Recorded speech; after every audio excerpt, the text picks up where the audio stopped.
Life के लिए बहुत ज़रूरी एलिमेंट है कार्बन, जो कि हमें सभी लिविंग ऑर्गेनिजम्स में मिलता है।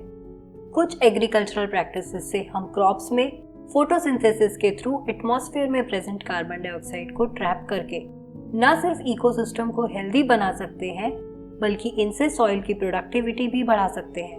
Hello everyone, welcome to Terra Tales by Varsha. और आज की लर्निंग जर्नी में हम एक्सप्लोर करेंगे एक ऐसी टेक्निक जो न सिर्फ हमारे एनवायरनमेंट को सुरक्षित करती है, बल्कि किसानों के लिए भी हेल्पफुल हो सकती है। आइए जानते हैं कार्बन फार्मिंग के बारे में, एक छोटी सी फार्मिंग टेक्निक जो दुनिया को बदल सकती है।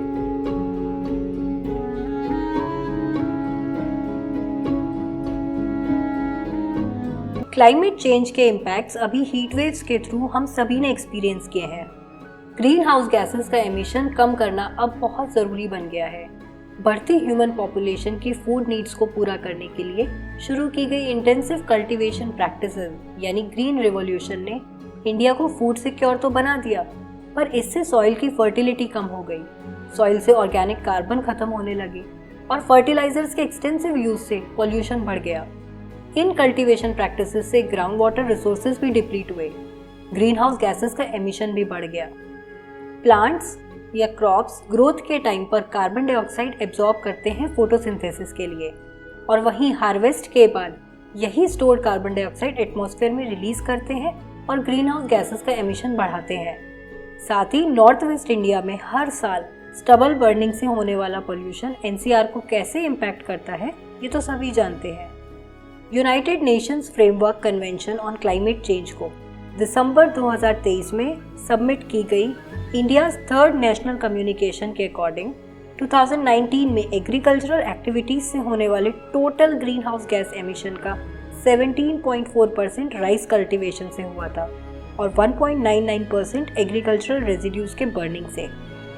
कार्बन फार्मिंग में कुछ ऐसी एग्रीकल्चरल प्रैक्टिसेस फॉलो की जाती हैं जिससे ग्रीन हाउस गैसेस सॉइल में, क्रॉप्स की रूट्स में, स्टेम में और लीव्स में स्टोर हो जाती हैं। खेतों की मिट्टी एक इफेक्टिव कार्बन सिंक का काम करती है, तो कुछ एग्रीकल्चरल प्रैक्टिसेस से अगर क्रॉप से रिलीज होने वाली ग्रीन हाउस गैसेस या कार्बन डाइऑक्साइड को सॉइल में स्टोर कर सकें, तो ये न सिर्फ एटमॉस्फेयर से एक्सेस कार्बन को रिमूव करेगा, बल्कि सॉइल की फर्टिलिटी को भी बढ़ाएगा। इसके लिए क्या क्या टेक्निक्स फॉलो की जा सकती हैं, आइए जानते हैं। सबसे पहले है एग्रो फॉरेस्ट्री, यानी कि खेतों में फसल के साथ ट्रीज भी ग्रो कराई जा सकती हैं। डिफॉरेस्टेशन अवॉइड करके रीफॉरेस्टेशन या रीप्लांटिंग एक्टिविटीज से भी कार्बन एटमॉस्फेयर से रिमूव किया जा सकता है, क्योंकि फॉरेस्ट बहुत अच्छा कार्बन सिंक होते हैं। Agro forestry carbon dioxide remove करने में तो हेल्पफुल है ही, साथ ही ये फार्मर्स के लिए इनकम का एडिशनल सोर्स भी बन सकती है। दूसरा है कंजर्वेशन एग्रीकल्चरल टेक्निक्स, जैसे कि zero tillage, crop rotation, cover cropping, crop residue management. Zero tillage में फसल की हार्वेस्टिंग के बाद खेत की जुताई किए बिना ही दूसरी क्रॉप को डायरेक्टली सो कर दिया जाता है। इससे सॉइल इरोजन कम होता है, सॉइल की हेल्थ भी इम्प्रूव होती है और क्रॉप यील्ड बढ़ती है। साथ ही एनवायरनमेंट में ग्रीन हाउस गैसेस का एमिशन कम होता है। दूसरा है क्रॉप रोटेशन, जिसमें एक फसल के हार्वेस्टिंग के बाद उसी खेत में कोई दूसरी फसल लगाई जाती है, जिससे सॉइल की हेल्थ इम्प्रूव होती है। तीसरा है कवर क्रॉपिंग। इसमें फील्ड्स में कोई भी क्रॉप प्लांट करते हैं, पर उसे हार्वेस्ट नहीं किया जाता है। कुछ टाइम पीरियड के लिए ग्रो करा के क्रॉप्स को मैच्योरिटी से पहले ही सॉइल में इनकॉर्पोरेट कर देते हैं। इसे ग्रीन मैन्योर भी कहते हैं, और ये भी सॉइल इरोजन कम करके सॉइल की फर्टिलिटी और क्वालिटी को बढ़ाने में हेल्पफुल है।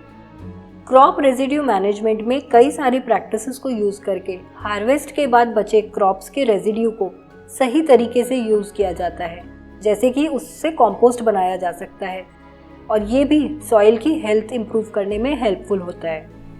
इंटरक्रॉपिंग भी कार्बन फार्मिंग का एक मेथड है। इसमें एक ही खेत में एक साथ 2 या उससे ज़्यादा तरीके की क्रॉप्स लगाई जाती हैं। इससे एक ही लैंड से एक तो ज़्यादा यील्ड मिलती है और सॉइल के न्यूट्रिएंट्स बने रहते हैं। कार्बन फार्मिंग का एक मेथड है रोटेशनल ग्रेजिंग। इसमें ग्रासलैंड को छोटे लैंड्स में डिवाइड करते हैं, जिन्हें पैडक कहते हैं। लाइव स्टॉक को डेली एक पैडक से दूसरे पर ग्रेजिंग के लिए रीलोकेट कर दिया जाता है। इससे पहले वाले ज़मीन के टुकड़े पर ग्रास को रीग्रो करने का टाइम मिल जाता है। साथ ही ये ग्रोथ एटमॉस्फेयर से कार्बन डाइऑक्साइड रिमूव करके सॉइल में उसे स्टोर कर देती है। तो कार्बन फार्मिंग कार्बन को सॉइल में स्टोर करके और ग्रीन हाउस गैसेस के एमिशंस को रिड्यूस करके क्लाइमेट चेंज के अगेंस्ट फाइट में इंपॉर्टेंट रोल प्ले करती है, क्योंकि स्टडीज बताती हैं कि खेतों की सॉइल हर साल लगभग 3 से 8 billion tonne carbon dioxide equivalent absorb कर सकती हैं। साथ ही कार्बन फार्मिंग सॉइल की हेल्थ और फर्टिलिटी बढ़ाकर क्रॉप यील्ड इंक्रीज करने में भी हेल्पफुल होती है। फार्मर्स के लिए ये इकोनॉमिकली बेनिफिशियल भी हो सकती है। इंक्रीज्ड क्रॉप यील्ड से उनकी इनकम बढ़ेगी। साथ ही कार्बन फार्मिंग प्रैक्टिसेस फॉलो करके कार्बन क्रेडिट मार्केट से अपने लिए एडिशनल इनकम सोर्स बना सकते हैं।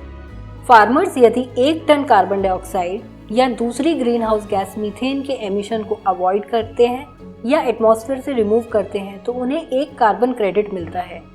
इस कार्बन क्रेडिट को वो फिर कार्बन क्रेडिट मार्केट्स में सेल करके अपने लिए एडिशनल इनकम बना सकते हैं। बट कार्बन फार्मिंग के साथ बहुत से चैलेंजेस जुड़े हुए हैं, जैसे कि ये कितना इफेक्टिव होगा ये ज्योग्राफिकल लोकेशन, रेनफॉल और इरिगेशन फैसिलिटीज पर डिपेंड करता है। जैसे कि इंडो गैंजेटिक प्लेन्स और डेक्कन प्लेटू में कार्बन फार्मिंग इजीली अडॉप्ट की जा सकती है, वहीं डेजर्ट्स, हिमालयन रीजन्स और कोस्टल एरियाज में पॉसिबिलिटीज कम हो जाती हैं। छोटे फार्मर्स के पास इतने रिसोर्सेज और फाइनेंशियल हेल्प नहीं होती जिनसे वो इन टेक्निक्स को अडॉप्ट कर सकें, पर प्रॉपर पॉलिसीज की मदद से और फार्मर्स में अवेयरनेस स्प्रेड करके अगर कार्बन फार्मिंग प्रमोट की जाए तो ग्रीन हाउस गैसेस को रिमूव किया जा सकता है और क्लाइमेट चेंज के इम्पैक्ट्स को कम करने में ये फार्मिंग प्रैक्टिस काफ़ी प्रॉमिसिंग हो सकती है।